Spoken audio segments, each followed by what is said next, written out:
Hi friends, ఈరోజు మనం recent టైంలో ఓటీటీలో రిలీజ్ అయిన మూవీస్ యొక్క ఓటీటీ ప్లాట్ఫామ్స్ గురించి తెలుసుకుందాం రండి.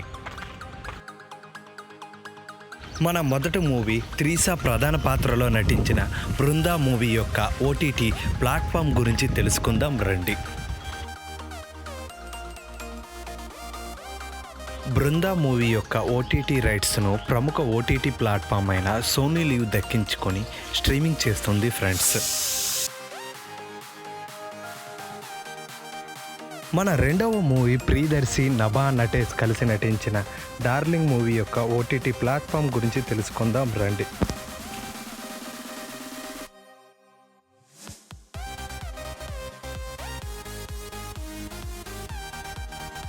డార్లింగ్ మూవీ యొక్క ఓటీటీ రైట్స్ను ప్రముఖ ఓటీటీ ప్లాట్ఫామ్ అయిన డిస్నీ ప్లస్ హాట్స్టార్ దక్కించుకొని స్ట్రీమింగ్ చేస్తుంది ఫ్రెండ్స్.